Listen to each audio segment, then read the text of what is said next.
Hi, today I'm going to talk a little bit about my smart home and the things that I've done to it here recently to really take it to the next level. My wife and I built this house in 2019 with Lennar Homes, and it came with smart home capabilities already. So it has a Ruckus Wi Fi system, it has Ruckus PoE switch, it has a Ring doorbell, it has the MyQ smart garage door opener. But we really wanted to take it to the next level. So, what I've done in the last week is I've invested some money in buying Casa, who's made by TP Link, some smart switches, some LED lighting for accenting, as well as some tablets so that I can put them throughout the house and control everything, partially for security and then partially just for ambience and being able to control things. So let's take a look here and I'll walk you around and show you what everything looks like. So let me swap this camera. And in here is my actual office, and you can see here that I have a lot of LED accent lighting around my TVs, around my desks, things like that. And then I've got this little switch right here, this Casa switch. Now, if I hit the button, you'll see that it lights up and it's turned off my office lamp.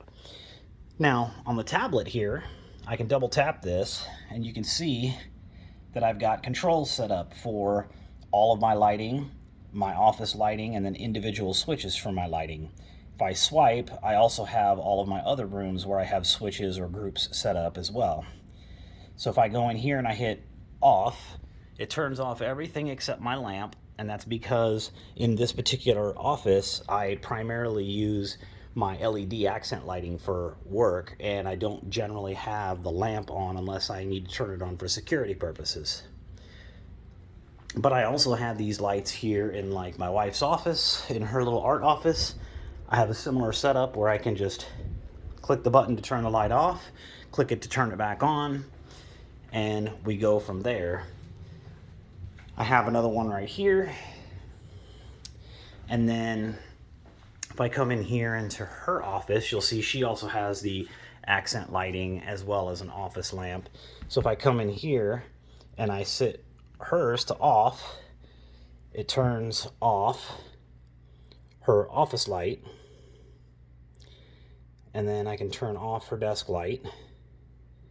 But in this case, I wanted to actually turn that stuff on. Now, I can easily modify her setup by clicking on Casa. So let's say, for example, when we hit on, we want that to actually turn all of her devices on. So if I go to Julia on, for example, and say scene behavior, now it says desk light on, and then office light on. So we're going to save that, and then we're going to come into Julia off, and we are going to say, okay, everything is off, save, and then now you can see everything goes off, and everything comes back on. So it's pretty simple to modify the setup how you want, and you'll notice that everything in here, in each room, I've pretty much got the primary controls of the room itself on that first page, but all on and all off is always in the upper left-hand corner, and that's for security purposes. When I wake up in the middle of the night, I might be tired, I might be half blind because I have sleepy eyes, so I can always know that in the upper left-hand corner of any tablet I touch, that will turn on all of the lighting in a particular room. In this case, I'm just going to turn that off, and I want to go ahead and turn my kitchen overhead back on so that we can still see some things. But I always swipe, and I have my secondary controls for the other rooms, and they're all laid out the same. That way I know exactly where things are. And then my last tablet is actually set up here in the master. So here in the master, I don't have nearly as many controls, but I even have LED light controls around my TV. So if I come in here, for example, come back to the kitchen, and I go in here and I say turn on my living room, you'll see that it's now turning on my LED lighting around my smart TV. So I have controls over those I have the same thing here for my Christmas tree. If I wanted to turn on the Christmas tree, I could go in to the Kasa app and I can actually turn on my kitchen lights, turn off the kitchen lights, and then I can turn on my Christmas tree if I want to, which we leave up year round because we want to be able to change out the decorations, things like that. It keeps us from having to set it up all the time. So if I go back in here and turn on this overhead, that's good. Or if I want to turn all of my kitchen on, it turns on my under cabinet lighting as well as my overhead lighting. And then I also have a pendant light, which I can control as well. Now the pendant light and the overhead lights are both on dimmers, so I can control that if I want to as well. And then here are the actual switches and dimmers where I can just simply control the level that I want them at. And whatever level I set it at, that's what level it stays at. So next question you might be thinking is, okay, that's really cool and it looks awesome, but it's too expensive for me. I can't afford to do this.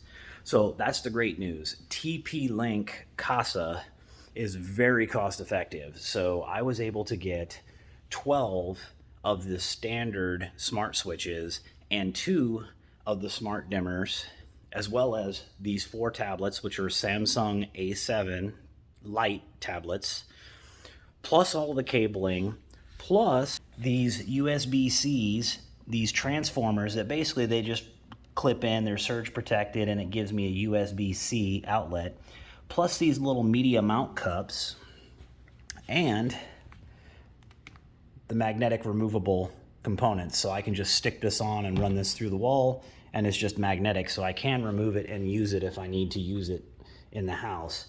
But all of that, less than $900.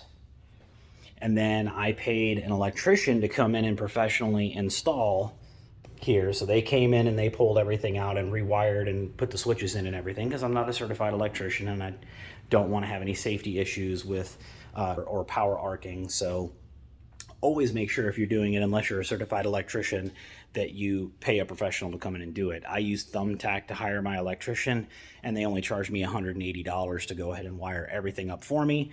And they even went so far as to put in another electrical outlet right down here, because I didn't have one in this office.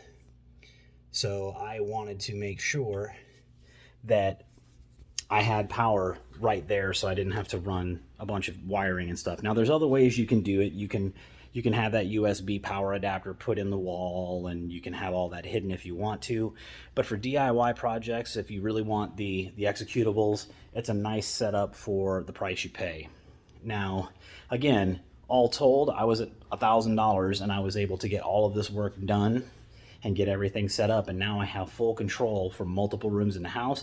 And more importantly, if I can reach these smart devices using my Wi-Fi or my LTE on my smartphone. So if I'm at Disney, for example, and my camera trips and says, hey, there's someone at your door, or we detect motion in the house and I need to turn something on, I can actually do that from my smartphone without actually having to be on the local Wi-Fi. So that's another huge advantage, and you can record things with it as well. So I hope you found this video entertaining, and we'll see you on the next one.